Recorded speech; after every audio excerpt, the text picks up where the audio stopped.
आकाशवाणी भोपाल से प्रस्तुत हैं प्रादेशिक समाचार।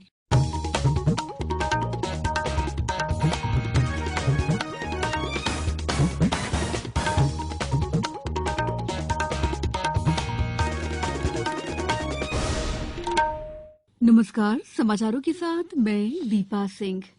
केंद्र सरकार ने स्पष्ट किया है कि एक्सप्रेस वे पर अधिकतम गति सीमा को बढ़ाकर 140 किलोमीटर प्रति घंटा करने का कोई प्रस्ताव विचाराधीन नहीं है। ये जानकारी सड़क परिवहन और राजमार्ग मंत्री नितिन गडकरी ने राज्यसभा में एक प्रश्न के लिखित उत्तर में कही। उन्होंने इस बात से भी इनकार किया है कि सरकार राष्ट्रीय राजमार्गों, राज्य मार्गों, 2 लेन वाली सड़कों और शहर की सड़कों पर गति सीमा को बदलने की योजना बना रही है। मध्यप्रदेश हाईकोर्ट ने अपने एक आदेश में साफ किया है कि एक बार खेल शुरू होने के बाद बीच में नियम नहीं बदल सकते। इसी के साथ प्राथमिक शिक्षक पात्रता परीक्षा के 21 साल से कम आयु के आवेदक याचिकाकर्ताओं को काउंसलिंग में शामिल करने के निर्देश दे दिए हैं।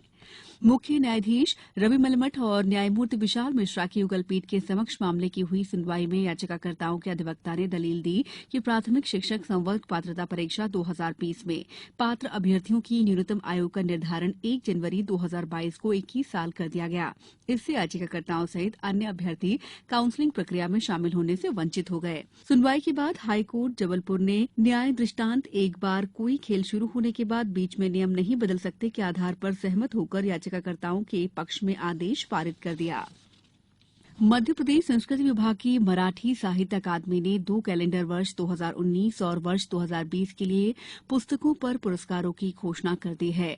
मराठी साहित्य अकादमी द्वारा स्थापित भास्कर रामचंद्र तांबे पुरस्कार एक कैलेंडर वर्ष में प्रकाशित पर कहानी, उपन्यास, कविता और नाट्य लेखन की विधाओं में प्रकाशित पुस्तकों के लेखकों को दिया जाता है। पुरस्कार फरवरी के अंतिम सप्ताह में मराठी गौरव दिवस के अवसर पर भोपाल में आयोजित समारोह में प्रदान किए जाएंगे।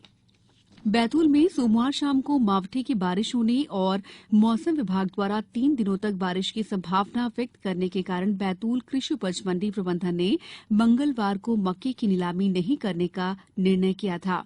इस निर्णय से मंडी में मक्के की आवक लगभग 6 गुना कम होकर 19,000 क्विंटल से 2,800 क्विंटल पर आ गई। मंडी में व्यापारियों ने सोमवार को खरीदी गई मक्के की तुलाई करवाई, जिससे मंडी के शेड खाली हो गए। अब आज मक्के की नीलामी होगी। राज्य मंत्रिपरिषद की बैठक में कल प्रदेश में विज्ञान, प्रौद्योगिकी और नवाचार से संबंधित प्रथम नीति का अनुमोदन किया गया। इसके अलावा रीवा हवाई पट्टी को विमानतल के रूप में विकसित करने के लिए अतिरिक्त करीब 99 हेक्टेयर भूमि को भारतीय विमानपत्तन प्राधिकरण को दिए जाने का अनुमोदन भी किया गया। मंत्रिपरिषद द्वारा प्रदेश के विमुक्त, घुमंतु और अर्ध घुमंतु समुदाय के व्यक्तियों के आर्थिक, सामाजिक उन्नयन के लिए मुख्यमंत्री विमुक्त, घुमंतु, अर्ध घुमंतु स्वरोजगार योजना वर्ष 2022-23 की स्वीकृति प्रदान की गई है। राष्ट्रीय शिक्षा नीति के क्रियान्वयन, शैक्षणिक नवाचार, भारतीय ज्ञान परंपरा और भारतीय भाषा संवर्धन पर विमर्श के उद्देश्य से अगले माह 16 से 18 जनवरी के बीच देश के शिक्षाविद इंदौर और उज्जैन में जुटेंगे। वे इंदौर के देवी अहिल्या विश्वविद्यालय परिसर में national summit of education leaders में शामिल होंगे। वहीं विक्रम विश्वविद्यालय उज्जैन में 18 जनवरी को उज्जैन शिक्षा समागम होगा।